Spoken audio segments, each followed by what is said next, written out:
سلام، خیلی مخلصیم. امیدوارم حالتون خوب باشه. امروز قراره یه صفحه لاگین ساده ای رو با استفاده از آموزش‌هایی که قبلا دیدیم فرانت اندش رو بیاریم بالا. این صفحه لاگین با اینکه ساده است اما یکی از مهمترین بخش‌ها و پیج‌های هر سایتیه.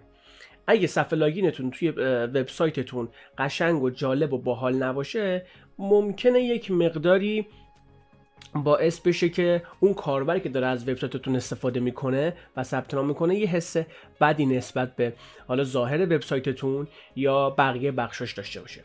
بنابراین جدای از این که کدنویسی یک وبسایت مهم اینه که خوب باشه و تمیز باشه، اینه که بخش فرانتش، بخش یو آی و یو ایکسش هم به مذاق کاربر و مشتری و اون شخص که داره استفاده میکنه از سایتتون باید خوش بیاد. خب این صفحه که الان دارید نگاه میکنید یه صفحه لاگین ساده ای که قراره با هم این رو فرانتش رو بیاریم بالا و کدش بکنیم. نکته که خیلی مهمه و میخوام بهتون بگم اینه که تو این قسمت اصلا ما بحث ریسپانسیو و واکنشگرایی نمیخوایم مطرح بکنیم و اصلا ملاک نیست برامون، چون قراره توی پارت فکر میکنم خیلی خیلی طولانی تر نسبت به آموزش 0 تا 100 حالا صفحات وب با استفاده از واکنشگرایی و ریسپانسیو بودن اون خاصیت با هم ببریمش جلو و ببینیم که چه جوری میشه. پس ملاکتون رو این نذارید که چرا این صفحه ریسپانسیو نیست، چرا ریسپانسیو کار نمی‌کنیم، چون اصلا ملاکمون ریسپانسیو بودن نیست. هدف ما اینه که با آموزش هایی که توی پارت‌های قبل دیدیم بیایم یه صفحه لاگینی رو برای خودمون بیاریمش بالا و ببینیم چه جوریه. خب من زیاد دیگه چیز نمی‌کنم، وارد بخش‌های مختلف نمیشم. بریم سر آموزش ببینیم باید چیکار بکنیم دیگه. خب اولین کاری که باید بکنیم توی آموزش‌های قبلم بهتون گفتم، من سعی میکنم در طی اون روند آموزشیمون اگه شد یه ذره فلش بک بزنم به عقب و یه سری توضیحات رو بهتون بدم. خب اولین کاری که من باید بکنم داخل اون پروژم اینه که یک صفحه دایرکتوری براش ایجاد بکنم. حالا من اسم دایرکتوری رو میذارم مثلا ساین اپ. اوکی. خب داخل ساین اپ هم من باید چند تا پوشه درست بکنم. اولی CSS هست، دومیش پوشه فونتس هست، سومیش پوشه حالا ایمیج یا IMG هست و چهارمیش هم یه فایل index.html که حالا اونو میتونم داخل VS کدم هم بسازم. ببینید من میام از تو VS کدم فایلم رو، اون پوشم رو بهش میشناسونم. خب الان پوشه فراخونی شد. روی ساین اپ ببینید یه گزینه هست دیگه، من نیو فایل رو میزنم index.html. اوکی. خب کداشم فراخونی بکنم و تمام. خب الان من پروژم رو ساختم، دایرکتوریمو ساختم، حالا میخوام برم پروژم رو انجام بدم.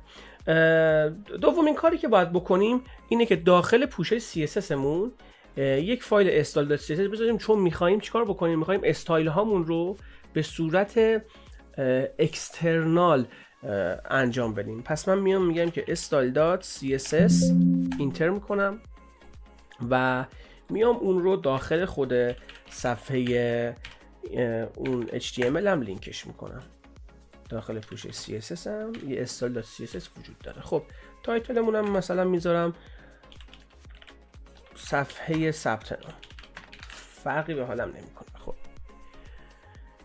این از این. بریم من صفحه رو باز بکنم و یه آنالیزی با هم در موردش داشته باشیم. ببینید این صفحه از دو بخش تشکیل شده، بخش سمت چپ و بخش سمت راست. اگر بخوام خیلی این توضیحات رو درست‌تر بیان بکنم، از دو تا سکشن تشکیل شده این صفحه ساین اپ ما، سکشن سمت چپ و سکشن سمت راست. سکشن سمت چپمون که خب چیز خاصی نداره، حاوی یه تصویره و باش کاری نداریم. سکشن سمت راست ما توش ما تگ های تایتل داریم، اینپوت داریم، تگ فرم توش داریم، تگ های IMG توشون داریم، باتن توش داریم و تگ A هم من الان توش میبینم که داریم اونم و قراره اینا رو با هم پیاده سازی بکنیم. بریم ببینیم به چند روش میتونیم پیاده سازی بکنیم و این هم بهتون بگم. ببینید توی اینجور مباحث چیزی بر این مبنی وجود نداره که شما فقط باید از یه طریقی این کار رو انجام بدید. ممکنه خب چندین روش بخش فرانت اند داشته باشه که بتونید اون رو با اون پیاده سازی بکنید و کارش رو انجام بدید. بنابراین من کارم رو شروع میکنم و با هم میریم جلو ببینیم که چه اتفاقی برامون میخواد بیفته. خب اولین کاری که میکنم اینه که استال سیستم باز میکنم و اینکه باید یه فونتی رو به پروژم تعریف بکنم. فونتی که میخوام باش کار بکنم فکر میکنم فونت بهمم دادم فونتشو، فونت یکان باشه. من این فونت ها رو کپی میکنم و داخل دایرکتوریش قرار میدم. این از این. خب حالا میام فونتم رو به سیستم، به اون پروژم میشناسونم. میگم که فونت فیس، فونت فامیلی من اول یکان بلکش رو میذارم، دیگه اون ضخیم ترین تایپ خود فونت رو میذارم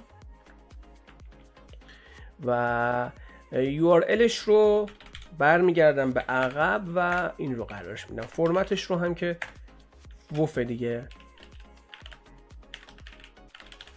این رو هم فقط حواسمون باشه که کار براش انجام بدیم براش.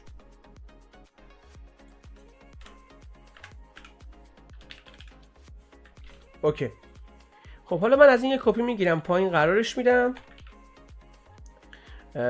این یکان بلک رو پاک میکنم و لایتش رو قرار میدم. لایتش رو هم تعریف کردیم.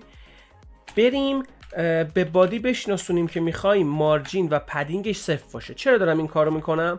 ببینید من اگر بیام اینجا یه حجمی رو درست بکنم، مثلا یه کلاسی بدم به نام تست و بیام این کلاس رو بهش یه پراپرتی بدم مثلا 100%، هیتشم 200 پیکسل، یه بک‌گراند این رنگی هم بهش میدم. اوکی. خب حالا من میام پروژم رو یه خروجی بگیرم ببینم که تو چه وضعیتی قرار داره. من اینو اینجوری کنم. خب ببینید اگر مشاهده بکنید این حجمی که من ساختم، این دیوی که من اینجا قرارش دادم، ببینید از سمت راست و چپ و بالا و پایینم من فکر میکنم که باز یه مقداری داشته باشه این بادی ما. بله ببینید یک مارجین و پدینگی، حالا مارجینی گرفته، حالا پدینگ هم در ادامه اگر من بخوام تو یک فایلی قرار بدم، یک حجم قرار بدم، اونم میگیره. بادیمون داره مارجین میگیره به صورت اتومات. ببینید اینجا رو توی این اسپکت اگر من بهتون نشون بدم نوشته بادی دیسپلیش بلاک هست و مارجینش 8 پیکسله، یعنی از چپ و راست و بالا پایین 8 پیکسل مارجین گرفته. خب من میام چیکار میکنم؟ میام در مرحله اول به بادیم چیکار میکنم؟ میام اون مارجین پدینگش رو صفر میکنم. ببینید صفر میکنم. درست شد؟ خب این باعث میشه که هر چی که داخل بادی من هست و خود بادی من مارجین پدینگش به صورت دیفالت صفر بشه. من میتونم از یه چیز دیگه به نام این استفاده بکنم، استار استفاده بکنم و اون رو باز بکنم. این چه کاری انجام میده برای من؟ این میگه کل صفحه وب من این اتفاق براش بیفته، هم بادی هم داخل بادی، همه عناوین داخل اون وبسایت من این پراپرتی ها رو بگیره. هر پراپرتی که من داخلش بنویسم براش لحاظ میشه. این کارم میتونید انجام بدید. خب ببین الان من مارجین و پدینگم رو صفر گذاشتم. من یه رفرش میگیرم، تموم شد رفت. الان این دیو من چسبید به حالا اون ناحیه‌ای که مد نظرم بود. خب من با تستم رو پاک میکنم، اینم پاک میکنم. خب نیاز داریم به اون چیزایی که بهتون گفتم. من تصویر رو یه بار دیگه باز بکنم، تصویرم رو این بالا باشه، میتونیم یه کاری هم بکنیم. من تصویرم رو بیارم این کنار بذارم که بتونیم چنجش بکنیم با هم. خب من میرم که فونتم رو یه تست بگیرم ببینم فونتم کار میکنه یا نه. یه اشتو میذارم، مینویسم سلام و میام به اینجا میگم آقا فونت فامیلی هر چی که توی بادیم هست بلک باشه. یه رفرش بگیریم ببینیم که سلام من اوکی. الان سلام من داره این رو میگیره. یکان. بله اگر من این رو لایت قرار بدم، من فکر کنم به خاطر همون لایت کرده که این جفتش هم بلکه. من اینو هم الان این باید به نسبت ضخیم تر بشه. بله اوکی شد. خب اینم از فونت هامون. بریم که داشته باشیم بقیه کارو. خب من یه سکشنی دارم به نام چی؟ به نام ساین اپ. اوکی، ساین اپ. داخل ساین اپ من دو تا بخش قرار داره، درسته؟ یعنی مثلا بخش سمت راست، بخش سمت چپ. مثلا میگیم که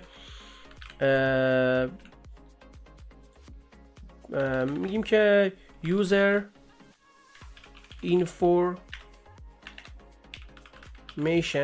یعنی اطلاعات اون کاربر. یه دونه هم داریم به نام حالا یوزر یا همون sign up information یا اینفو، که حالا اطلاعات اون صفحه ثبت نام تو اونجا قرار میگیره. میتونه تصویر باشه، میتونه متن باشه، هر چی که خب اون طراح رابط کاربری به ما اون رو ارائه داده و ازمون خواسته. خب من میام حالا اینها رو کاراش انجام میدم. پس این شد سکشن سمت راستم و این شد سکشن سمت چپم. خب بریم بقیه کار رو با هم داشته باشیم. پس من میام میگم که آقا داخل ساین اپم، اول ساین اپم رو تعریف میکنم. من میگم آقا یه ساین اپ دارم که ویدثش به عنوان مثال 80% کل صفحم رو گرفته. یه هیت هم دارم مثلا 700 پیکسل هست و یه بک‌گراندی هم براش میذارم که بدونم کجاست.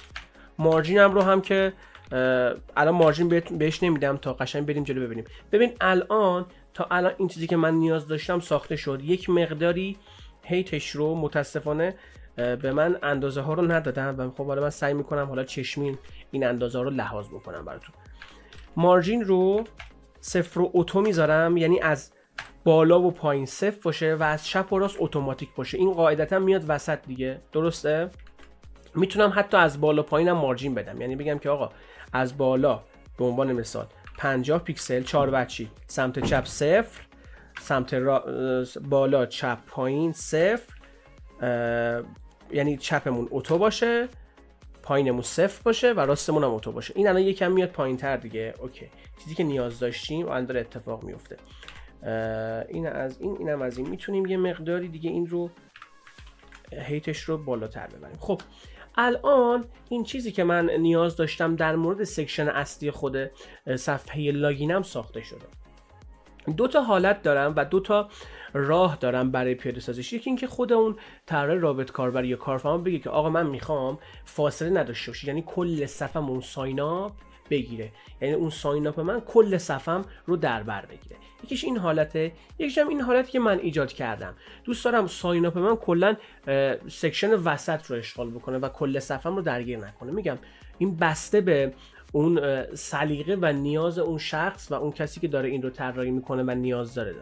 میتونیم اون کارم بکنیم، یعنی میتونیم کلا صفحه رو به دو قسمت تقسیم کنیم که کل صفحه رو بگیره. خب من میام این رنگ رو میذارم باشه، چون میخوام داخلش عناصر دیگر هم قرار بدم، ببینم کجاش قرار میگیره. آخر سر رنگ ها رو برمی‌دارم.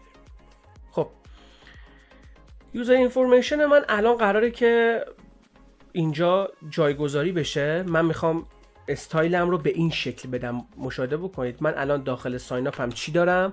داخل ساین اپ هم یه کلاس به نام یوزر اینفورمیشن دارم. حالا میخوام به یوزر اینفورمیشن من یه پراپرتی هایی رو بهش نسبت بدم. میگم آقا ویدث تو 50%، میخوام نصف اون رو بگیره. هیتت هم 100%، میخوام کلش رو بگیره. بک‌گراندت هم میذارم حالا این رنگ که ببینیم چه اتفاقی براش میفته. یه رفرش میگیرم، آبی میاد سمت چپ و درستش هم همینه دیگه. از سمت چپ LTR رو دیگه از سمت چپ اینا رو من فراخوانی میکنه. و اینکه من اگر بخوام این حجم من این یوزر اینفورمیشن من بیاد سمت راست، باید بهش یه فلوت رایت بدم.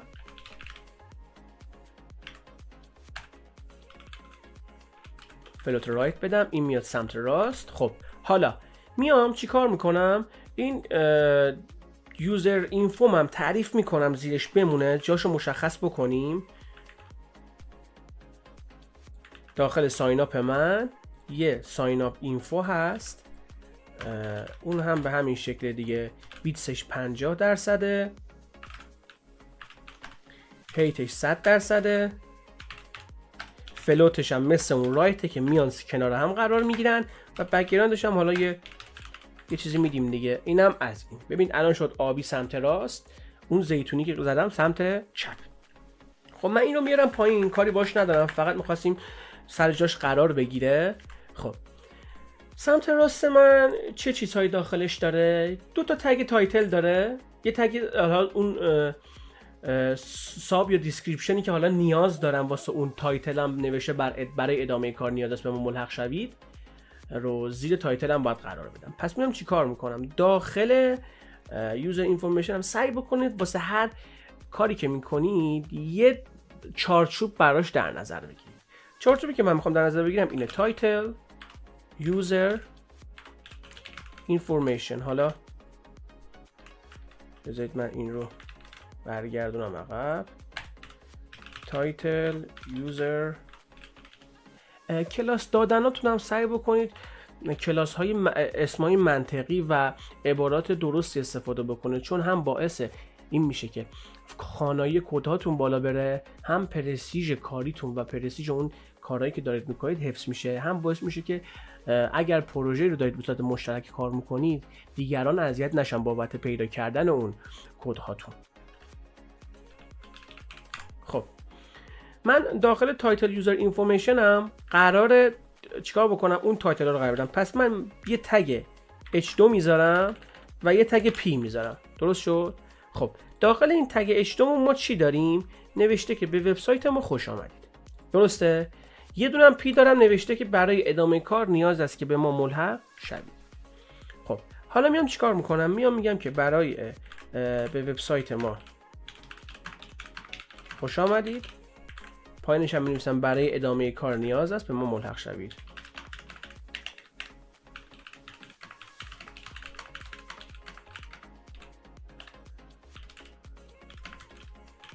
خب من یه رفرش میکنم، اینا میان اینجا و اینکه بادیمون رو پاک بکنم، این 2 تا فونت لحاظ نشن روش. خب کاری که باید بکنم اینه که بیام به تگ والدشون یه سری پراپرتی ها رو بدم. ببینید اولین پراپرتی که میخوام بهشون بدم اینه که آقا تکست الاینه، یعنی تکست الاینه کل اون تگ والد من سنتر باشه. این تا اینجا اوکی، باشون هیچ کاری نداره. دو اینکه میخوام یه مارجینی بهشون بدم، بگم آقا مارجین تاپ تو 40 پیکسل از بالا فاصل داشته باشه، بیاد پایین. من فکر میکنم که خیلی باید بیاد پایین، حدوداً فکر میکنم یه 90 پیکسلی باید فاصل داشته باشه، بیشترم شاید بشه به این شکل. خب میتونیم این کارم بکنیم، میتونستیم هیتمون رو هم بیاریم بالا، ولی خب نیازی نیست. حالا ما سعی میکنیم حداقل مثل خودش در بیاد، چون سایزی چیزی به من ندادن و بهشون هم نگفته بودم که میخوام همچین کاری بکنم، وگرنه سایزها رو بهم میدادن. قراره چشم با هم بریم جلو دیگه.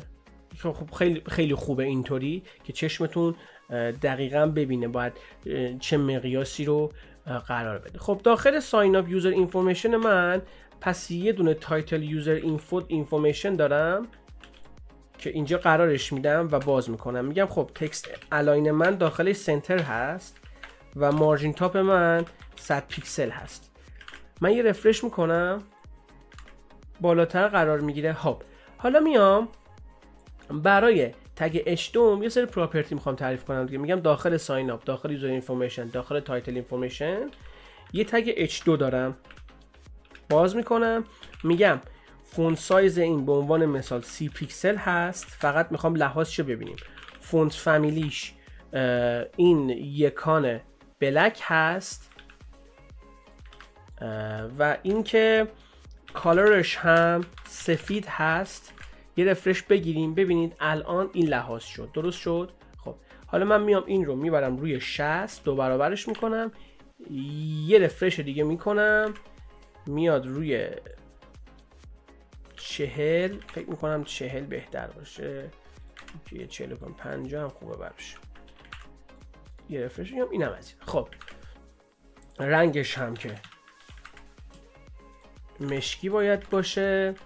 میریم سر وقت پیمون هم به همین شکل ساین اپ این رو قرار میدیم اینجا و تگ پیمون رو قرار میدیم و اینکه همینا رو کپی میکنم میذارم اینجا، با این تفاوت که این باید لایت بشه. اینم مشکی باید باشه و این هم فکر میکنم روی 20 باشه جوابگو خواهد بود. اوکی، برای نیام اینم مولم سی کنمش، این رو یه رفرش 25 فکر میکنم. خب چیزی که الان من دارم میبینم اینه که تگ پی من از بالا و تگ اچ من بالا و پایینشون با هم چی شدن؟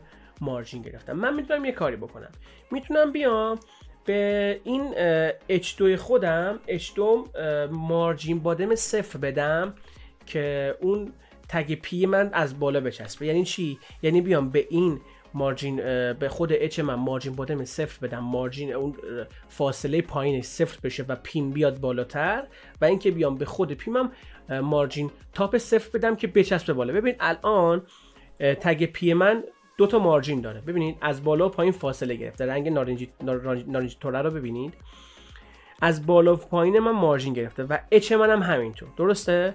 پس بنابراین من اگر بیام به اچ من یه مارجین بادم 0 بدم پیم میاد بالاتر، و اگر بیام به پی خودم یه مارجین تاپ 0 بدم بالاتر میره. باز ببینید درست شد. میام همین کارو میکنم، میام به اچ مارجین بادم 0 میدم و میام به پی من مارجین تاپ 0 میدم، به همین شکل یه رفرش میکنم، این برای من لحاظ میشه. حالا این که اون بالاست رو میاییم یوزر تایتل اینفورمیشن، اینجا هم مارجینش رو من ندادم، مارجین تاپش رو دادم 100. فکر میکنم که یه چک بکنیم، مارجین تاپش 100، میبرمش روی 180 پیکسل ببینیم چه جوری میشه. 180 هم خوبه. فعلا برای من اینجا ریسپانسیو بودن و واکنشگرا بودن زیاد ملاک نیست و مهم نیست، چون قراره پروژه‌ای رو بذاریم که کلا در مورد ریسپانسیو هست، یعنی پروژه‌های ریسپانسیو محور بزنیم. خب این از این. من میام بک‌گراندمو پاک میکنم و ذخیره‌اش میکنم، یه رفرش میگیرم. من فکر میکنم این رنگی که اینجا هست سفید نیست و باید رنگش رو در بیاریم. ببینید من ببینم اینجا اگه تغییری بدم این تغییر نمیکنه چون عکسه. خب من میتونم رنگ این رو به یه روشی در بیارم. ببینید من می‌نویسم اینجا بک‌گراند و رد می‌نویسم، بغلش یه دونه خود اون رنگ روش که کلیک بکنم یه قطره چکون هست، اون رو بردارم، این رنگ ها رو به من چیکار میکنه؟ میده. من روش کلیک بکنم همون سفید رو بهم میده. خب میام اینجا و این رو قرار میدم و یک رفرش میکنم، رنگ من اوکی شد، تا اینجا هم اوکی. خب میریم که با هم داشته باشیم. پس داخل تایتل یوزر اینفورمیشن من بخشش تموم شد. میریم داخل مبحث اینپوت هامون که اینپوت هامون رو قرار بدیم. ما برای اینکه بتونیم اطلاعاتی که کاربر داخل اینپوت هامون وارد میکنه رو دریافت بکنیم و اون رو بفرستیم، حالا اونجایی که نیاز داریم بفرستیم که توی دیتابیس ثبت بشه، از سمت سرور پاسخی دریافت بکنه، حالا کارهای مختلفی بکنه، نیاز داریم که اون رو توی تگ فرم قرار بدیم. به چه شکلی؟ ببینید من میام یه تگ فرم درست میکنم و داخل اون حالا اکشن متدش هم بنویسم، داخل اون یه کلاسی تعریف میکنم، مثلا user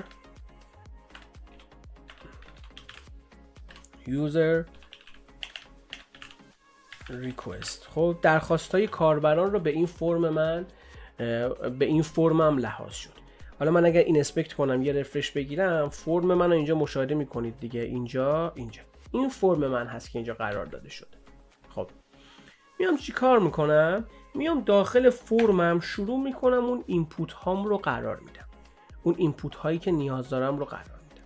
ببینید من داخل این فرم میتونم بیام چی کار بکنم؟ میتونم بیام بگم که آقا من یه اینپوت دارم، درست شد، اینپوت من از نوع چیه؟ اینجا از نوع یوزره دیگه، حالا تکست هم میتونید داشته باشیم. یه پلیس هولدر هم دارم و یه کلاس هم براش در نظر میگیرم، کلاس مثلا یوزر نیم براش در نظر میگیرم، درسته؟ اینجا هم بنویسم نام کاربری. درست شد. یه رفرش بگیریم. خب الان نام کاربری هم ببینید توی فرم اومده. الان ببینید فرم من اون اینپوتم رو هم در نظر گرفته. میایم چی کار میکنیم؟ میایم به اینپوتمون حالتهای مختلف رو تعریف میکنیم. دو تا حالت میتونیم براش در نظر بگیریم. یکی اینکه بیایم به خود اینپوت سایز بدیم، یعنی بگیم که آقا ویتس تو به عنوان مثال 40% این چیز رو بگیره، این دیو اصلیش رو والدش رو بگیره و از لحاظ هیت هم مثلا بیاد روی 30 پیکسل قرار بگیره.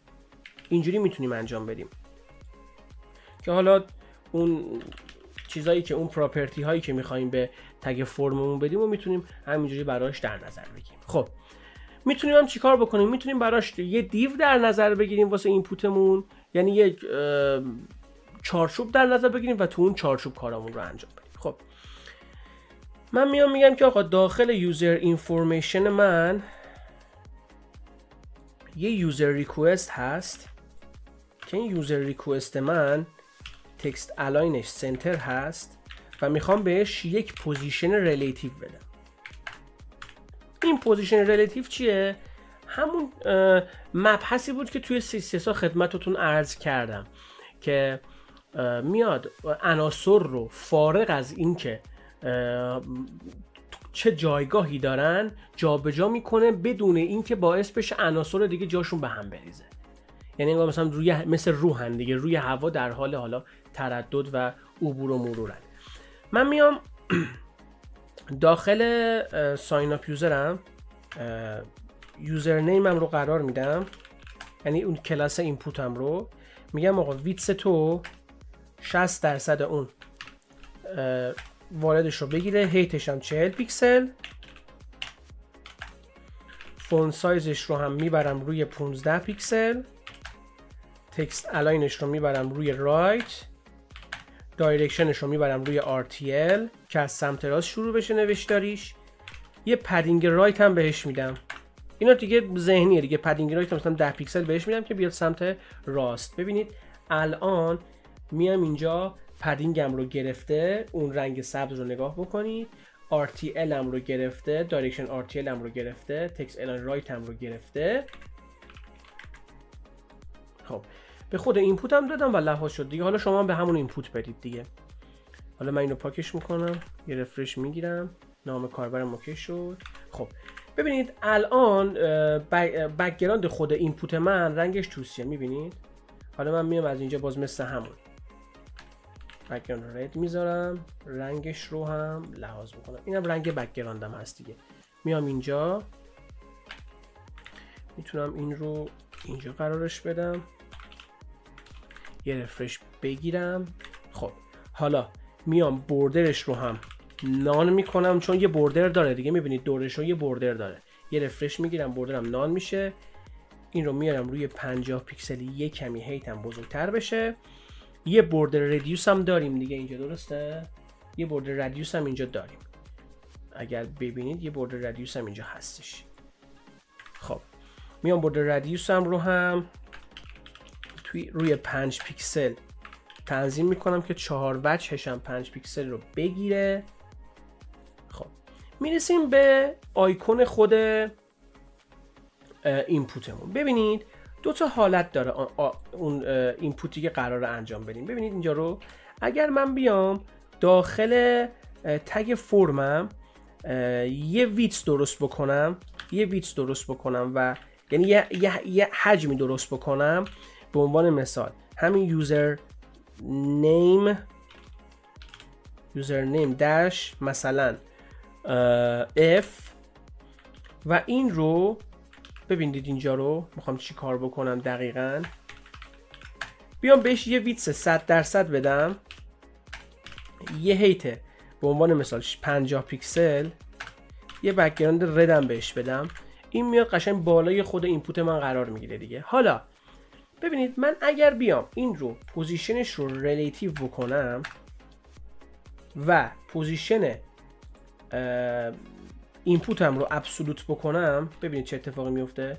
الان این اینپوت من فارغ از این که اندازه عناصرهای بعدی و قبلی بالا و پایینش تکون بخوره یا جابجا بشن، میتونم جاشو تغییر بدم. ببینید مثلا من بگم اگه رایت من 20 پیکسل باشه، میبینید جابجا میشه. یا اگه بگم مثلا تاپ من 0 باشه یا بالا پایین باشه، میبینید جابجا میشه. میبینید اینجا رو دقیقاً چه اتفاقی افتاد.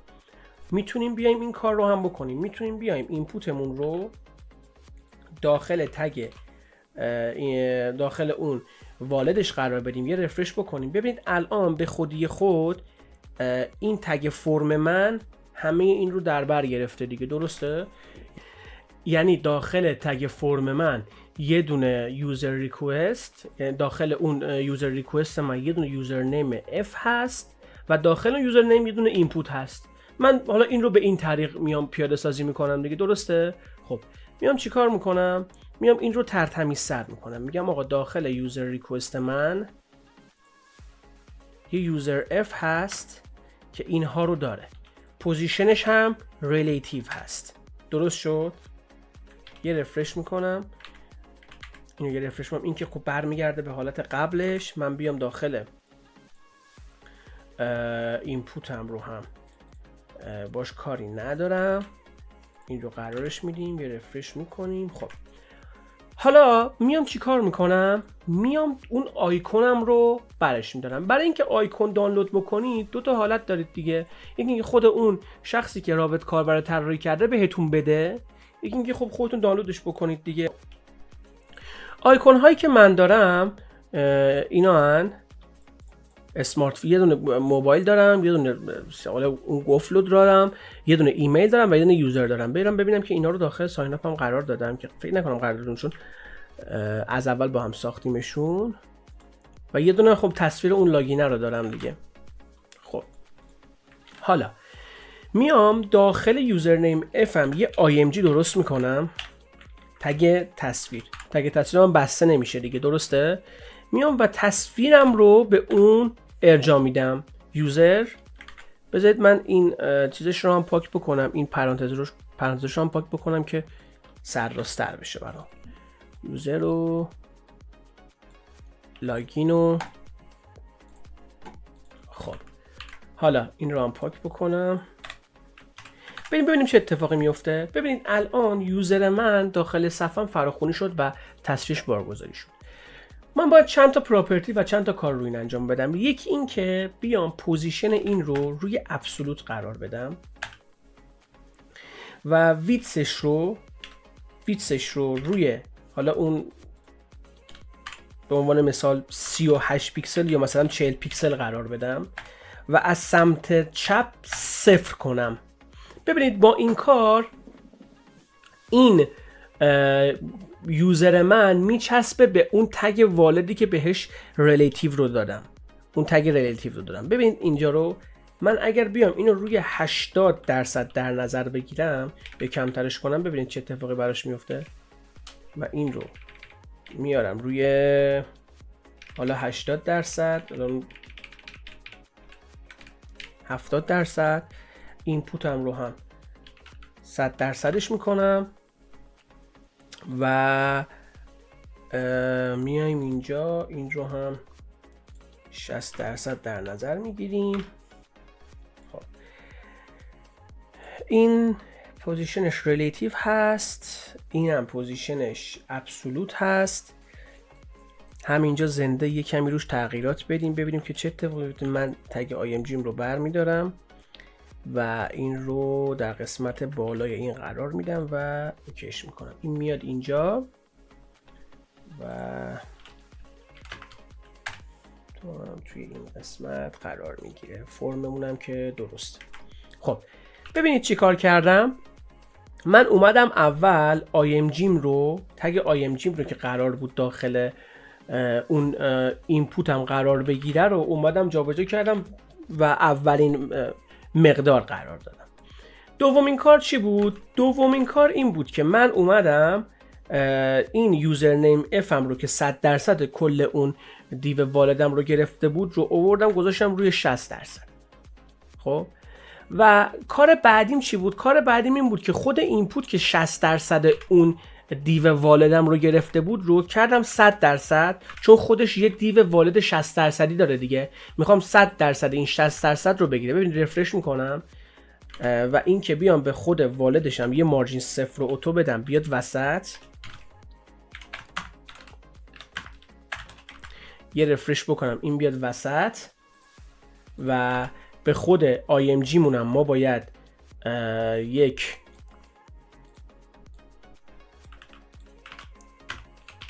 چند تا پراپرتی بدیم. بیتسش رو میکنم همون 40 پیکسل اوکیه و یه پوزیشن ابسولوت بهش میدم.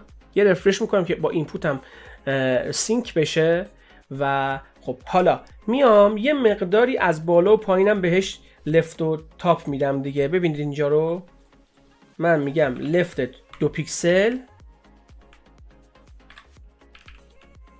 از بالا هم چی نوشتم 2 پیکسل باشه، از بالا هم یه 2 پیکسل فاصله داشته باش. بذارید من تصویر رو ببینم، بیشتر از 2 پیکسله، بذارید بیشترش بکنیم. فکر میکنم روی 15 ست شده. اینم از این درست شد. 15 رو 5. من میام از لفتش 15 پیکسل در نظر میگیرم، از تاپش هم 5 پیکسل در نظر میگیرم. یه رفرش میگیرم. اینم از این. اینو فکر کنم روی 6 بذارم خیلی بهترتر میشه. خب حالا میام بک‌گراند ردم رو برمیدارم، یه رفرش میکنم و تمام. خب کاری که باید بکنیم اینه، به فرممون یه مقداری باید مارجین بدیم که این بیاد پایین تر به این فرممون. پس میام یکم بهش مارجین تاپ 50 پیکسلی میدم بیاد پایین تر. چقدر اومده پایین تر؟ اینو من ساینشون 100ش بکنم که ببینیمش. یکم بیشتر میبریمش روی 70 پیکسل. 70 پیکسل کافیه. میایم روی یوزر ریکوست مارجین تاپ 70 پیکسل رو من بهش میدم، یه رفرش میکنم و تمام. آیکونم هم یه کمی کوچیک میکنم، 40 میارمش روی 35 بیارم، یه کمی لفت و رایتش هم به هم میریزه دیگه. من تاپش رو بیارم روی 7، یه رفرش بکنیم و اوکی فکر میکنم.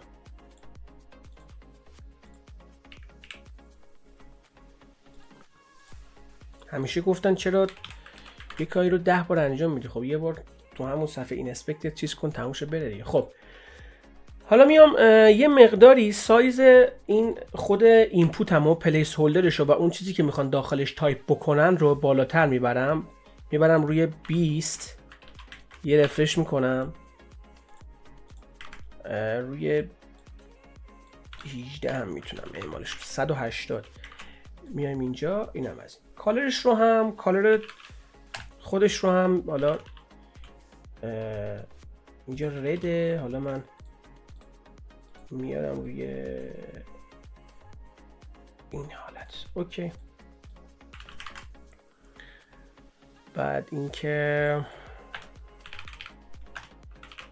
اینم از این. خب حالا همین روال رو من برای اینپوت های بعدی من طی میکنم دیگه. ببینید من میام اینجا این رو کپی میکنم، قرارش میدم این زیر، به جای یوزر نیم F چیه اینجا برای من؟ ایمیل. میذارم ایمیل F و اینجا یوزرم رو تغییر میدم، به جاش باید ایمیل بیاد. کلاس این رو میکنم ایمیل و ببینید از همه اینا من یه کپی میگیرم، چون کپی همنده هیچ فرق نمیکنه، فقط باید کلاسش رو تغییر بدم. اینجا یه کپی میگیرم از اینجا و این رو پیست میکنم این زیر. حالا یوزر نیم رو میکنم ایمیل، این رو هم میکنم ایمیل باز و اینجا هم میکنم ایمیل. یه رفرش میکنم ببینیم. ببینید الان بذارید ببینم چه اتفاقی افتاد براش. ایمیل ما یوزر ریکوست ما ایمیل داره، ایمیل F داریم، داخل اینم یه ایمیل داریم، یه ایمیل F داریم. بذارید من اینجا یه چک بکنم. جن زدیم توش رفت. خب یوزرنیم افمون و ایمیل افمون. فکر میکنم که توی استایلشون به مشکل خوردیم. یوزرنیم اف من 60، اینجا ایمیل اف منم 60. پوزیشن ریلیتیو. بذارید من اینو برگردونم بارت اول. یه رفرش بگیریم. خب حالا میایم یوزرنیم افمون رو به ایمیل اف تغییر میدیم. من فکر میکنم که توی کلاس هاش یه مقداری دیگه توی کار پیش میاد دیگه. حالا من اینو یه رفرش بکنم. خب ایمیل افمون الان اومد اینجا. حالا میریم سر وقت IMG مون میذاریم، قرار میدیمش اینجا. میگیم اینجا یوزرنیم اف داریم. یه رفرش هم برای این در نظر میگیریم تا اینجا اوکی. و برای اینپوتمون رو هم اینجا هم یه اینجا اینم قرار میدیم. من فکر میکنم که داخل یوزرنیم اف من این هست. بذارید من یه رفرش بکنم این رو. خب بله اینم از اینم میتونستیم همین کارو بکنیم دیگه. داخل اینجا من یوزر ریکوست دارم دیگه. یوزرنیم اف رو بذارم فکر نکنم تغییری به حالش بکنه. بله درست. الان خیلی منطقی تر و اصولی تر شد. و اینکه ما باید به هر کدوم از این یوزرنیم هامون، به هر کدوم از این والد هامون یه مارجین دیگه هم بدیم. مارجین بالا و پایین صفره. من از بالا میدم 0، از بالا 0، از چپ اتو، از پایین 20 پیکسل، از راستم اتو. یه رفرش میکنم. فاصلش چقدره؟ فاصلش بیشتره. میارم روی C، یه رفرش دیگه میکنم. اوکی. خب میام این رو به ایمیل اف هم میدم، یه رفرش میکنم. اینم از این. الان نام کاربری میام داخل HTML هم این رو میکنم ایمیل.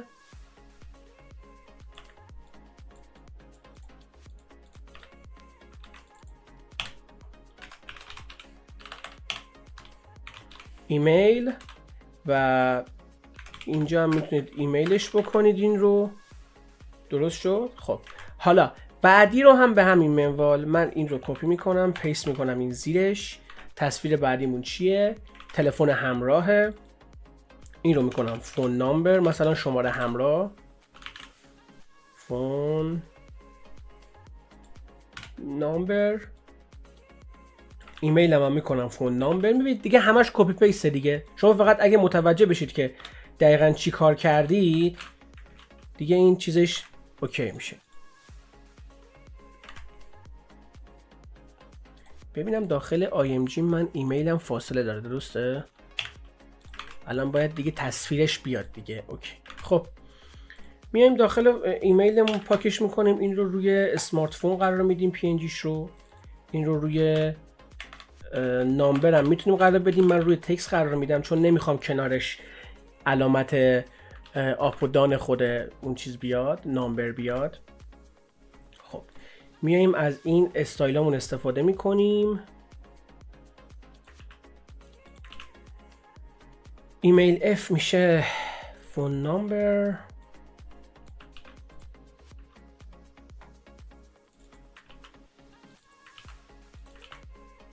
یه رفرش، یه خروجی. ببینیم که اینجا هم میشه فون نامبر. یه رفرش. اوکی. میایم ایمیل رو میکنیم شماره همراه. فکر کنم شماره تلفن همراه زده بود. تلفن همراه، یه رفرش. خب حالا یه رمز عبور نیاز داریم. رمز عبورمون رو هم چرا اصلا بهتون گفتم تکست گذاشتم؟ ببینید من اگه اینو نامبر بذارم یه رفرش بکنم، یه رفرش بکنیم اینجا، ببینید دوتا برا من کانتراپ میندازه، بالا پایین میتونم بکنم. هی یه شمارنده است دیگه، هی میتونه بالا پایین بکنه. من نمیخوام این باشه. تکست قرار میدم، میام این رو باز کپی میکنم، میریم سر وقت پسوردم رو هم کپی میکنم، داخل اینجا قرار میدم، این رو هم پاک میکنم، لاک، و اینجا میذارم رمز عبور. اینجا تایپ هم تکسته، میخوام تایپم رو از تکست در بیارم. اول بریم من این استایلاش رو یک بار دیگه کپی کنم، پایین قرار بدم، اینا دیگه باید بشن پسورد دیگه.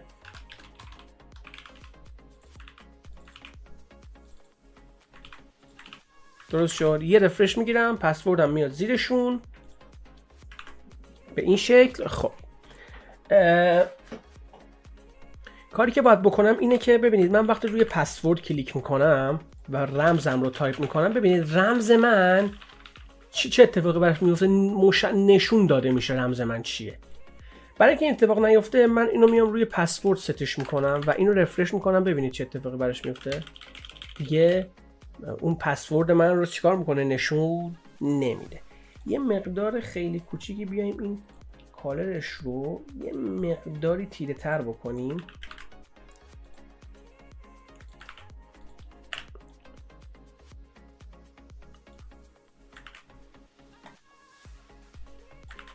یکی دیگه هم باید باشه چون 4 تا دیگه.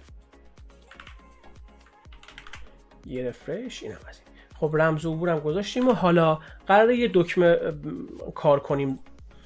میایم اینم تموم میکنیم، میایم میگیم که submit info user.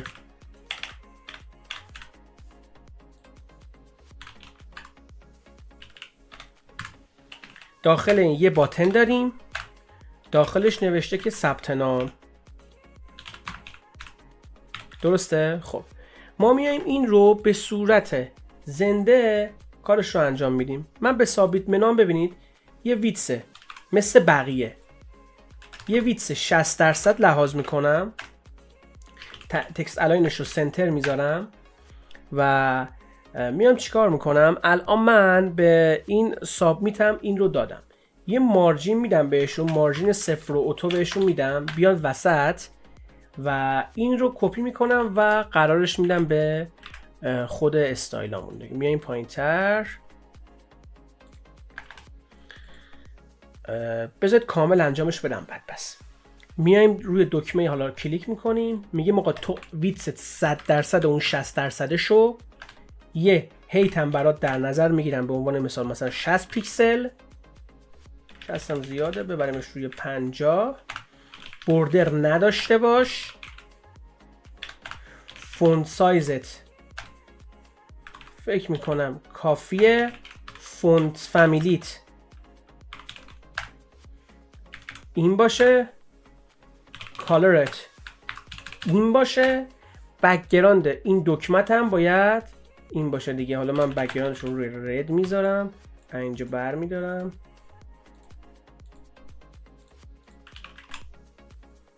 و میاریمش اینجا، این قرار میدیم. یه مقداری که این داره از این حالت خارج شده، من یه بوردر رادیوس 5 پیکسل هم بهش میدم. اوکی، فونت سایزمون فکر میکنم 25 باشه بهتره. بله ببینید الان من میام اومدم فونت هم رو هم گذاشتم، دکمم رو هم گذاشتم دیگه. میام چیکار میکنم؟ میام اون خصوصیاتی که چیز کردم رو پیاده سازی میکنم. اول به تگ والدش میام این خصوصیات رو میدم دیگه. داخل یوزر ریکوستمون، ساین اپ یوزر اینفورمیشن یوزر ریکوستمون، من یه کلاسی دارم به نام سابمیت اینفو یوزر که چی داره؟ این خصوصیات رو داره. حالا داخل این یه باتن دارم که این خصوصیات رو داره. یه رفرش میکنیم ببینید اوکی شد. من یه چک بکنم ببینم که اینجا سابمیتمونم اینجاست. 60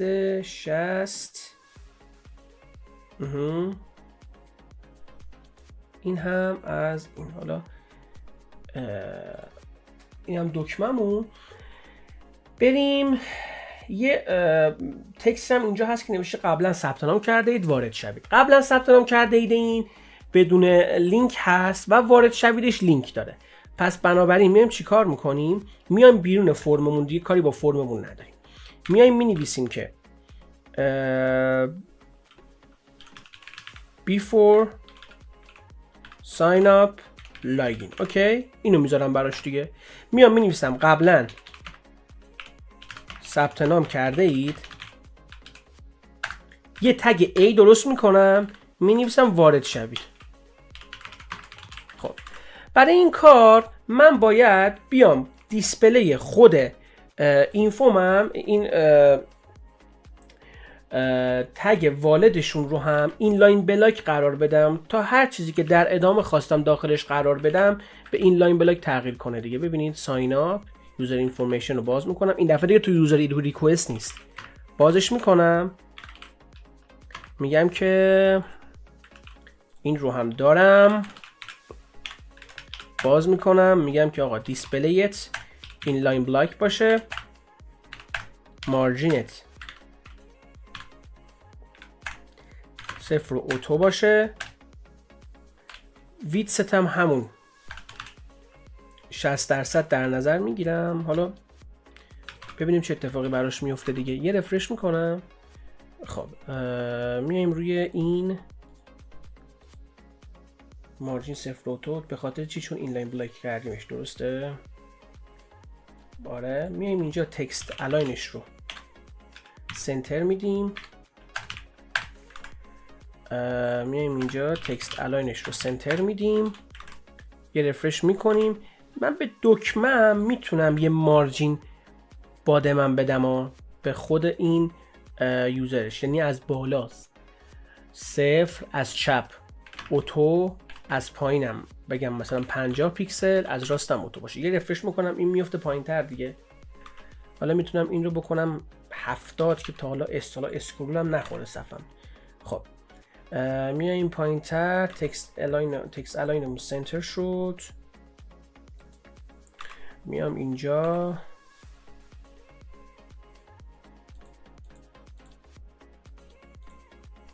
اوکیه، این رو من کامنتش بکنم، یه رفرش بگیرم. خب میام داخل این، من یه دونه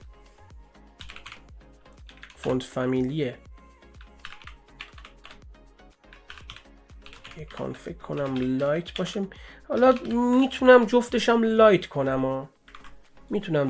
لایت کنم، اینم میتونیم انجامش بدیم. حالا بذار اگه لایت چیز کردیم، چی میگم بهش، لایت دلمون نخواست، میتونیم اونم حالا بولدش بکنیم، فرقی نمیکنه. خب این بولد شد. رنگش رو هم فکر میکنم رنگ خود این در نظر بگیریم بهتره.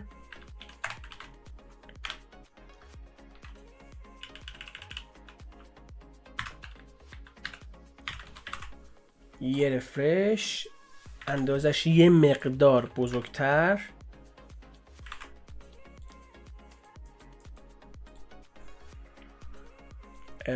میم پایین تر، مثلا 20 پیکسل خوبه فکر میکنم. آره 20 پیکسل خوبه. میام به اینجا یه فونت سایز 20 پیکسل لحاظ میکنم. خب ببینید روی اون لینک من که وارد شوید نوشتم یه خط صافه. من اونو چجوری میتونم ببرم؟ با تکست دکوریشن. ببینید تکست دکوریشنم نان، یه رفرش، تمام. یه مقدارم میتونم به باتنم بازم مارجین بدم، این یه مقدار بیاد پایین، درسته؟ من یکم نگاه بکنم ببینم چی داره چی نداره، یه کمی چیزش بکنم. این مارجیناشون، مارجین خود چیزشون زیاده، من اینو تا 25 هم میتونم کم کنم و بریم کمشون بکنیم یه مقداری اینا مرتب تر بشن.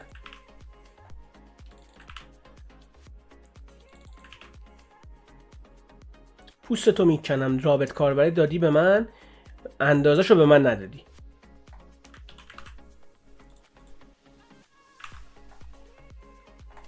بیست و پنج شد 25 اینم 25 و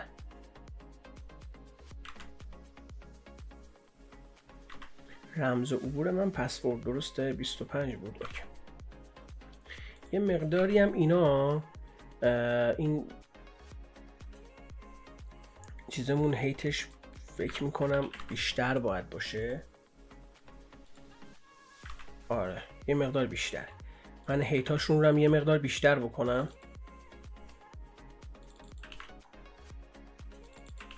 ایمیل یوزرنیم یه رفرش. اوکی فکر میکنم الان داره بهتر و بهترتر میشه.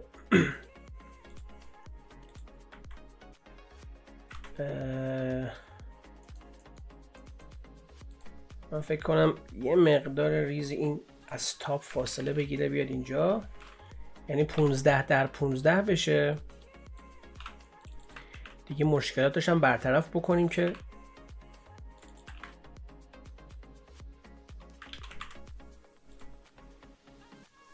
اوکی. خب حالا دوباره کاری میخواییم انجام بدیم. میگم باز رو همون سی باشه منطقی تره. فاصلش رو هم برگردونیم به همون سی. پسورد، فون نامبر سی، ایمیل سی، یوزرنیم هم سی. یه رفرش. اوکی تمام. این فکر کنم دکمه‌ش هم فاصله داره. دکمه‌ش رو هم از بالا میتونیم فاصله بدیم. بالا هم 20 پیکسل باشه. اسکرول نخوره خوبه.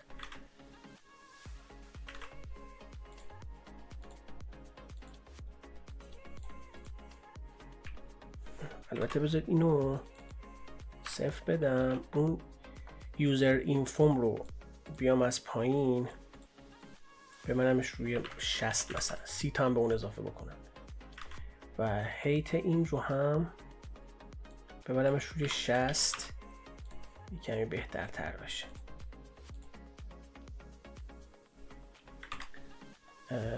یوزر اینفو پسورد اف رو ببریم روی 50. یه رفرش. اوکی. خب این از سمت راست صفحه ساین اپ من میریم سمت چپ هم که یک عکس بیشتر نداره دیگه، درسته؟ خب میتونم همینجا هم آی ام جیم رو بذارم، کل صفحم رو میخواد بگیره دیگه.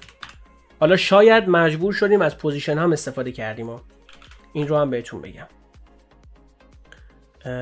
هند بود فکر کنم اسمش. من یه رفرش بگیرم، این میافته اینجا. من حالا باید بهش اندازه بدم. اندازه‌اش اگه 100% بدم میاد داخل خونم دیگه. حالا داخل اون خونم قرار میگیره. رنگش چیه؟ رنگش رو هم از همینجا برش میدارم. اینم رنگش. خب بک‌گراند من اینجا زیتونی بود، این میشه رنگ اصلیش. یه رفرش میشه. میایم اینجا میگیم آقا یه IMG داریم که ویتس داره و 100% هم اینجا هزینه برده برامون. خب یه چک بکنیم ببینیم که اینجا چه اتفاقی براش افتاده. این توپ داخله، این بیرونه. میتونیم ویتس بدیم بهش، یعنی که اینجوری بکنیمش و با پوزیشن ها باش سر کار داشته باشیم دیگه. یعنی بیاییم این رو بیشترش بکنیم، همون 100 در نظر بگیریم، بیاییم به والدش یه پوزیشن ریلیتیو بدیم و به خودش یه ابسولوت بدیم. بگیم که آقا اگه از باد من بهش بدم منفی میخوره دیگه. میبینید چقدر این پایینه؟ خودش.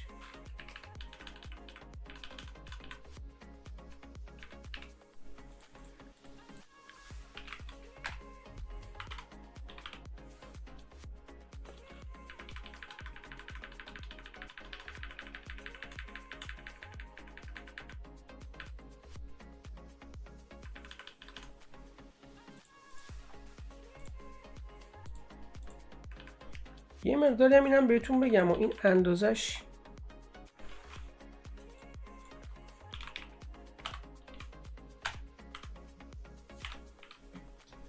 رایت صفر از این ور چسبیده، از این ورم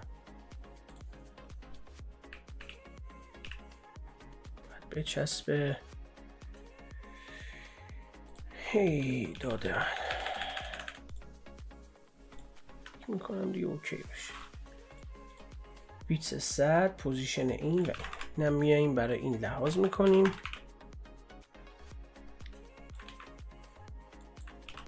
میتونستیم یه کار دیگه هم بکنیم. بذار من اینو کامنتش بکنم. میتونستیم بگیم که داخل این ساین اپ اینفومون یه حجم دیگه بذاریم بیاد این وسط، یعنی بیاد این قسمت بالا و پایین داخل اون این تصویر رو بدیم. چه جوری الان بهتون میگم. ببینید داخل ساین اپ اینفو من اینو کامنتش میکنم، یه ویتس درست میکنم، مثلا مینویسم img sign up. اوکی، داخل این می اومدم یه حجمی رو قرار میدادم. یه رفرش بکنیم بچه اینا برن کلن اینجا و اینجا. میگم آقا یه ویتس دارم 100%، یه هیت هم دارم 90%. اوکی، یه بک‌گراند ردم براش میندازم، به این دارم میدم دیگه. ببینیم که چرا اینجوری شد. 90%. یه مقداری باید فاصله بدیم از بالا، بگیم که آقا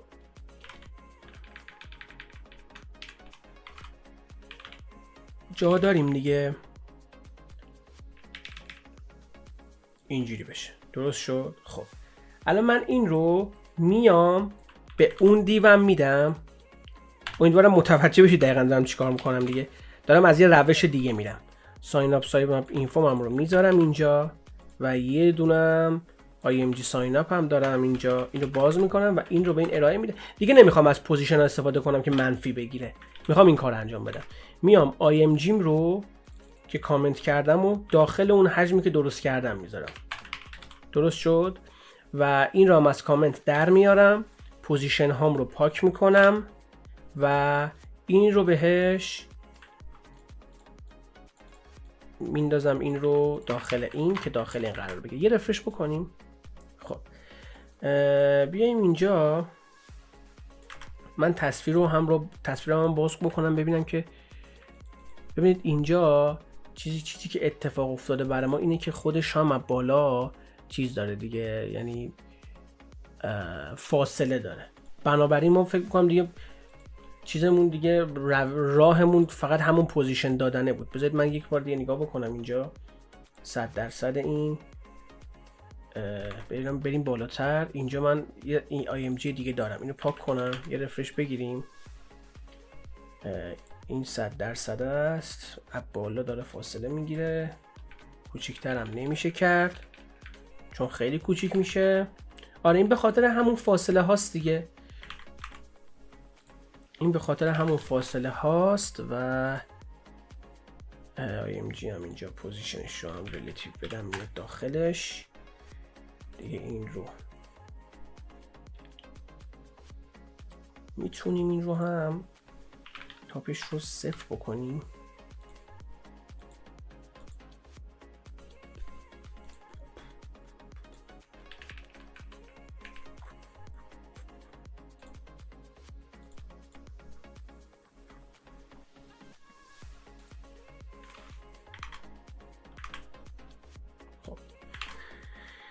خب اینو پاک کنیم. پس روشمون همونه، چون فاصله داره از بالا و پایین، یعنی حاشیه داره و چاره جز این کار نداریم. بیایم اینجا این رو هم پاک بکنیم و به این یه پوزیشن ریلیتیو بدیم، به این هم یه پوزیشن ابسولوت بدیم، یه رفرش بکنیم و اینکه این از اینجا میتونیم این رو بیشترش هم بکنیم خب من میام یه تاپ منفی 100 براش در نظر میگیرم ببینم کجا میره. یه رفرش بکنیم، فکر میاد بالاتر دیگه. اینم از این. خب من یه نگاه بکنم ببینم که این اینجوری ببینید الان این صفحه ساین اپ من دیگه اینجوری شد. میتونم یه مقداری خودم هم تغییرش بدم، بیام به این اصلیه، یعنی والد اصلیمون ساین اپمون یه بوردر ریدیوس هم بدم بهش.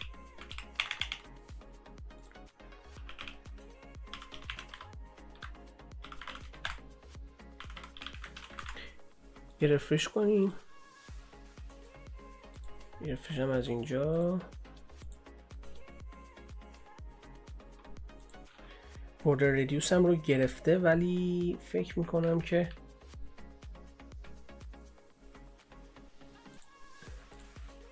چون تصویر دارم چیز نشد. بیا من بوردر ریدیوس 20 رو به 15 رو به خود والد اصلیش میدم.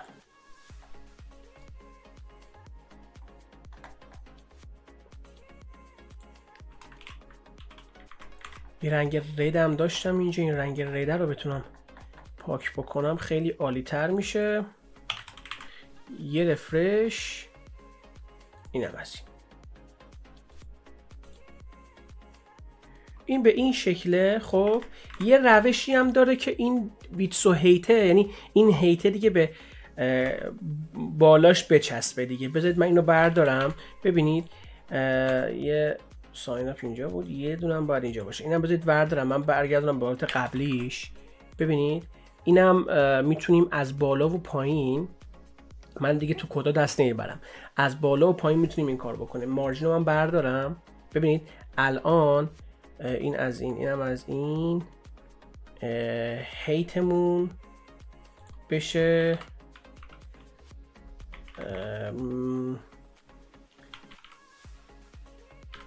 سکرول نخوره. خوبه دیگه. من فقط بهتون نشون بدم این از این. اینجا ساین اپمون 80 دیگه، مارجینش رو هم بذاریم روی 0 اتو، اینجوری میشه. اینجوری هم میتونید انجام بدید. و اینکه الان ببینید اینجا من مارجین 0 اتو دارم و میتونم این رو 100ش بکنم. درست شد. این یه کل صفحه‌مو بگیره، اینجوری بشه دیگه کل صفحه. این کارم میتونم بکنم یعنی این کارم میشه انجامش داد. و حالا اینجا دیگه overflow وای هم رو میتونم نان بکنم.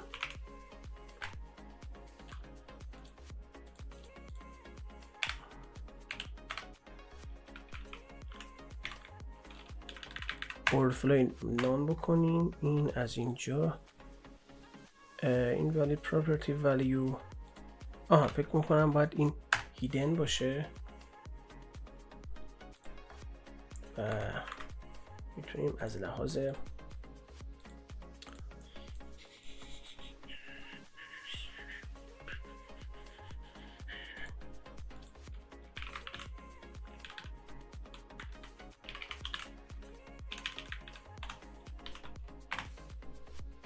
اینجوری بکنیم که اینجوری بشه. میشه این کارم کرد. البته یه رفرش بگیریم، مقدار یوزر ساین اپ هم رو از 50 کمترش بکنم، یعنی اینجوریش بکنم. خب و این رو بیشتر از 50 در نظر بگیرم. بذارید من این چند بود؟ این 40 بود. اینو مثلا ببریم روی 60%. این هم اینجوری بشه. حالا تصویرم رو کوچیک‌تر بکنم دیگه، به نسبت کوچیک‌تر بکنم و لفت و رایتش رو کم و زیاد بکنم. اینجوری هم میشه انجام داد. درسته؟ تو این حالت هم میشه انجام داد. یعنی هم به اون طریق میشه عمل کرد، هم به این طریق میشه عمل کرد. میگم کاملا دست اون شخصیه که داره این کارا رو انجام میده. بذار برگردونه به حالت قبلیش. دیگه خیلی داریم لفتش میدیم. این رو هم 100 بکنیم و رایتش رو هم 0 برداریم و اینجوری هم میتونیم انجام بدیم. یعنی این صفحه لاگینمون هم میتونیم به همین شکل واردش بکنیم دیگه. حالا یه مقدار ریزه‌کاری داره، مثلا فاصله بین این قبلا ثبت نام کردم و اینا رو میشه برداشت. دو تا نکته مهم بهتون بگم. میبینید صفحه الان از حالت اسکرول خارج شد دیگه، اسکرول نمیخوره. ما اینجا از یه پراپرتی استفاده کردیم به نام اوورفلو. اوورفلو یعنی سرریز. از حالت سرریز شدنش اومدیم خارج کردیم. اومدیم به بادی گفتیم آقا هر چی که در جهت وای من سرریز شد اینو هیدنش کن. اگر در جهت ایکس منم بود، یعنی ایکس چپ به راست دیگه، حالا یا راست فرق نمیکنه، اونم بیا این کارو براش انجام بده. پس بنابراین اگر دیدید چیزی لبریز شده و نیاز دارید که اون از حالت چیز خارج بکنید، میتونید اوورفلوش رو ایکس یا اوورفلو ایکس و وایش رو هیدن بدید. و اینکه بذارید پس من اینو لحاظ بکنم. این شد 100%، این شد روی 1000، بعد اینکه فکر میکنم 1000 شد، 0 اوتو شد. بله، مارجین من 0 اوتو شد. بعد اینکه فکر میکنم یه رفرش بکنم درست شد. اینم از این. یه نکته دیگه هم بخوام بهتون بگم، ببینید الان روی قبلا ثبت نام کردم میرم، اون مارکر من، اون کرسر موس من، نشانگر موس من به علامت بالا تایپ یا سلکت در میاد. میتونم این رو بیام روی خود تگ والدش، فکر میکنم پایین باشه، اینجا کرسرش رو بکنم پوینتر، مثلا پوینتر رو بکنم دیگه. ببینید چه اتفاقی میفته دیگه، علامت مثلا کلیک میشه. میتونم این کارو بکنم براش، یا خیلی از چیزهای دیگه که خودش حالا میذاره دیگه. میتونم مثلا گراب کنم، دست خودمونه دیگه. میبینید علامت دست اینجوری میشه. خب صفحه ساین اپمون تموم شد. حالا به صفحه نیاز داریم که بتونیم به واسطه اون وارد سایتمون بشیم. اون صفحه لاگین تعریف میشه قاعدتاً. یعنی کاربر بعد از اینکه ثبت نام میکنه، بعدها دوباره دیگه ثبت نام نکنین داخل وبسایت. با اون اطلاعاتی که قبلا داخل ساین اپ ذخیره کرده و داخل اون دیتابیس اون وبسایت ذخیره شده، بتونه وارد وبسایت بشه و بتونه از سایت استفاده بکنه. بنابراین ما یک صفحه دیگه نیاز داریم به نام لاگین. اون صفحه‌ای که ما حالا می‌خوایم ازش استفاده بکنیم و اسمش هم لاگین هست، فکر می‌کنم اینجا باشه. دو تا اینپوت نیاز داریم داخل صفحه لاگینمون به نام نام کاربری و رمز عبور. یه دکمه هم که طبق معمول نیاز داریم. حالا یه تکستی هم اون پایین تغییر کرده دیگه، نوشته هنوز ثبت نام نکردم، ثبت نام بکنید. برخلاف صفحه ساین اپمون که نوشته بود قبلا ثبت نام کردم وارد شوید، اینجا یه کمی تغییر کرده. خب من این تصویرم رو مینیمایز میکنم. نیاز دارم به یک صفحه دیگه به نام login.html. میام چیکار میکنم؟ میام کدای HTML رو همه رو کپی میکنم، داخل لاگینم قرار میدم. یه سری اینپوت ها رو توش نیاز نداشتم دیگه، فقط به اینپوت نام کاربری و رمز عبور نیاز داشتم. میام ایمیلم رو پاک میکنم، تلفن همراهم رو پاک میکنم. خب حالا میام یه خروجی از صفحه میگیرم ببینم که حالا چه اتفاقی براش افتاد. لاگین داخل این صفحه باز میشه. خب تا اینجا اون چیزی که میخواستیم اتفاق افتاد.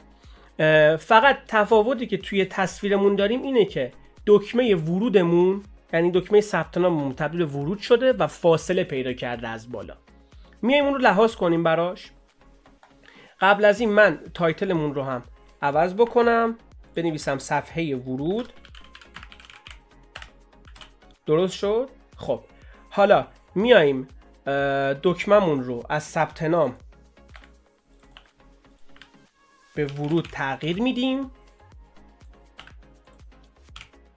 اوکی. خب من باید بیام چیکار کنم؟ بیام به دکمم مارجین تاپ بدم و مارجین تاپ زیاد بدم که اون بیاد پایین.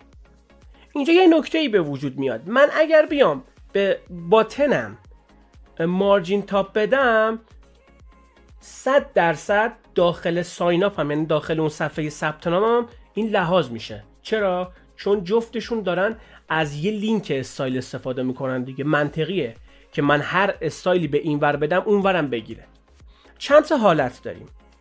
یا اینکه بیایم یه دکمه دیگه تعریف کنیم و به اون کلاس بدیم و اون رو انجام بدیم، یا بیایم یه فایل CSS دیگه درست بکنیم و اون رو جداگونه به اینجا اتچ کنیم و پیوست کنیم و رو اون کد بزنیم، یا نه بیایم یه دونه کلاس تخصصی درست بکنیم براش که عملاً این مرحله یعنی این گزینه آخر هم منطقی تره هم معقول تره و خیلی از وبسایت هایی که الان داریم میبینیم و الان یعنی برید اینسپکت کنید و مشاهده بکنید وبسایت ها رو از این طریق یعنی با این روش کارشون رو پیش بردن. چجوریه؟ ببینید من میام چی کار میکنم؟ میام یک مارجین تاپ به عنوان مثال یک کلاس درست میکنم، میزنم مارجین داش تی داش 80، یعنی مارجین تاپ من 80 دیگه، و میام خود پراپرتی مارجین تاپ رو هم بهش اعمال میکنم 80 پیکسل. خب حالا اگر من بیام کلاس مارجین داش تی داش 80 رو به باتنم بدم، این برای من لحاظ میشه. ببینید لحاظ شد. حالا اگر بیام این کلاس رو به عنوان مثال به یک دیو دیگه بدم، اونم باز لحاظ میشه. درست شد؟ پس به جای اینکه بیام واسه هر تگ یک کلاس درست بکنم، واسه اون کلاس هی تون پراپرتی تعریف بکنم، هم حجم کدا میره بالا، هم مطمئنا گیج کننده خواهد بود. بخوام اگه مثال دیگه هم بزنم، مثال همین اوورفلو رو بهتون میزنم. ببینید من به جای اینکه الان که صفحه‌مون اسکرول خورده دیگه، من میتونم هم بیام اینجا اوورفلو مثلا اوورفلو در جهت ایگرگ رو هیدن بدم. درست شد؟ تا اینجا که هیچ مشکلی نداره دیگه، این داره لحاظ میشه دیگه. بیام چی کار بکنم؟ بیام برای اوورفلو در جهت ایگرگ ها بهش هیدنش رو یعنی لحاظ بکنم، بیام براش یه پراپرتی تعریف بکنم over f dash y، باز بکنم و این رو اینجا قرار بدم overflow y hidden. درست شد؟ حالا اگر من بیام این کلاس رو به بادین بدم، دقیقاً داره همون کارو میکنه. ببینید رفرش میکنم، میبینید؟ بذارید ببینم این رو بدم به این، یه رفرش بکنم، میبینید الان اوورفلو کلا اسکولم کلا کنسل شد. یعنی از این اوورفلو میتونم اینجا استفاده کنم، میتونم اینجا استفاده بکنم دیگه، نیام به کلاس خودش اون پراپرتی اوورفلو رو بدم و اوورفلو رو هی تون ریکوستش رو دریافت بکنه از سمت سیستم. بیام کلاس اوورفلو رو به هر کدوم بدم. این هم به همین شکل انجام میشه دیگه. خب اون حرکت بعدی که میخوایم انجام بدیم فاصلش هم اوکیه، اینه که ما بیاییم برای قبلا ثبت نام کردم وارد شویدم یه لینک تعریف بکنیم. میبینید الان هیچ اتفاقی نمیفته دیگه. درست شد؟ خب صفحه ورود شده قبلا ثبت نام کرده اید، این اومده اینجا می نویسیم که تکسمون چی بود؟ هنوز ثبت نام نکردم.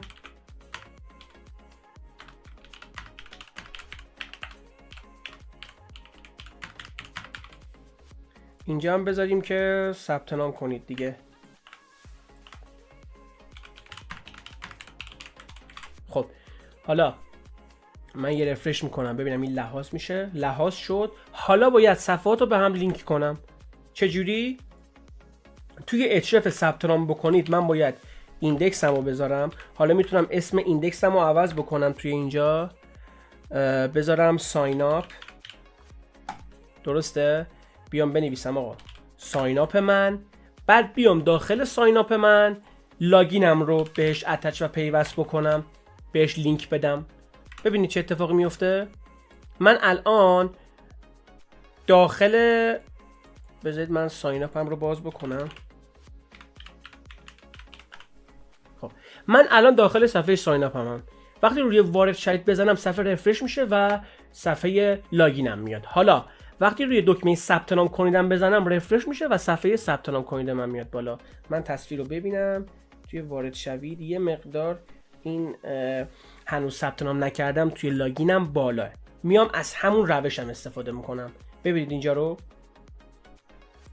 من اینو این اسپکتش بکنم، کرسرش هم چیز کردیم رو همون چیز مونده، سلکت مونده اینجا. خب ببینید الان من میتونم بیام چیکار بکنم. میتونم بیام مارجین تی رو تعریف کنم، مثلا بگم 20، باز کنم یه مارجین تاپ 20 بهش بدم، 20 پیکسل بهش بدم. اوکی. حالا بیام داخل لاگینم به اینجا مارجین تی 20 بدم. ببینیم همچین اتفاقی برامون میفته. ببینیم که گرفت یا نه.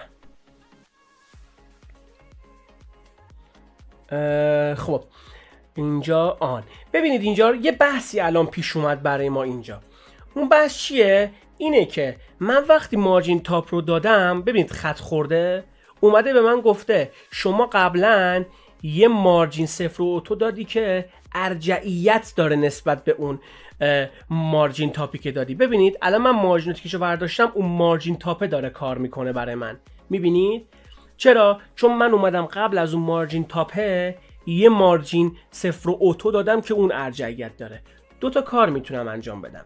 بیام چی کار بکنم؟ بیام باز مستقیم همون مارجین قبلی رو بهش فاصله بدم که این اتفاق باعث میشه که صفحه ساین اپ منم همچین پراپرتی رو بگیره.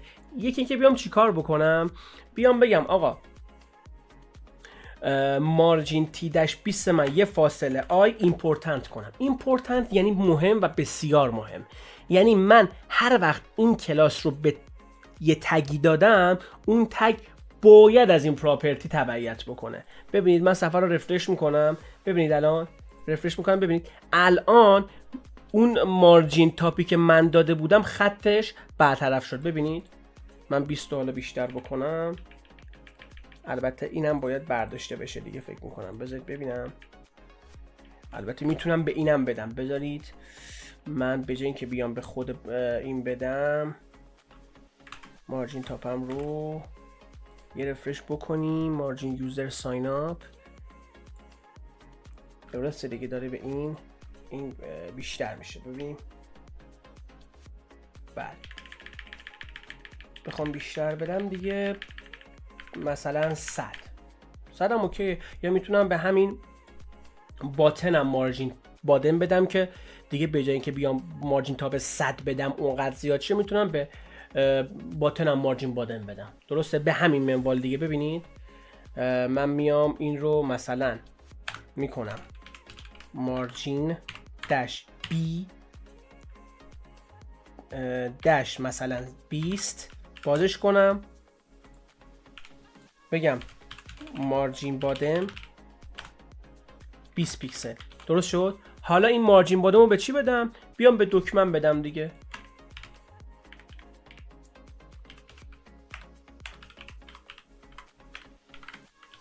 ببینید یه رفرش میکنم، دکمن رو ببینید از پایینم مارجین بادم رو برای من الان گرفت.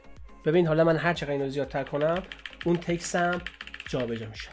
پس اومدم چیکار کردم؟ اومدم حالا به جای اینکه مارجین تاپ رو به خود اون تکسم بدم، بذارید من اینم پاک بکنم، فکر کنم اینم پاک بکنم بهتر باشه. یه رفرش بکنیم. به جای اینکه بیام به این کلاس این هنوز ثبت نام نکردم، همون بیفور ساین اپ لاگینم بیام بهش مارجین تاپ حالا 100 یا 200 بدم که خیلی فاصله بگیره، اومدم برای باتنم یه مارجین بادم 20 تعریف کردم که ببینید اینو هول داده پایین دیگه. حالا اگر من بیام مارجین بادمم رو از 20 مثلا ببرم روی 40، ببینید بیشتر اومد پایین. خب اینم از این دیگه. حالا شما باید هی تون کار بکنید، پراپرتی ها رو تست بکنید، کلاس گذاری بکنید. این سفر رو پیشنهاد من به شما اینه که این سفر رو خودتون دوباره باز از اول بشین کدش رو بزنید همراه با آموزش، چالشاش رو چک بکنید، تو چالش بیفتید و اونها رو بگذرونید تا کامل دستتون بیاد. پارت های بعدی آموزشمون قطعاً مقداری پیچیده‌تر خواهد بود و شما باید این مراحل رو گذرونده باشید تا بتونید اون مراحل شرکت بکنید و اون آموزش ها رو رد بکنید و یاد بگیرید و ببینید و یاد بگیرید. کاری میگم نمونده و همین دیگه. امیدوارم که از این آموزش لذت ببرید. خیلی مخلصیم، ببخشید پر حرفی کردم، سرتون رو درد آوردم. امیدوارم که لذت برده باشید. خیلی مخلصیم.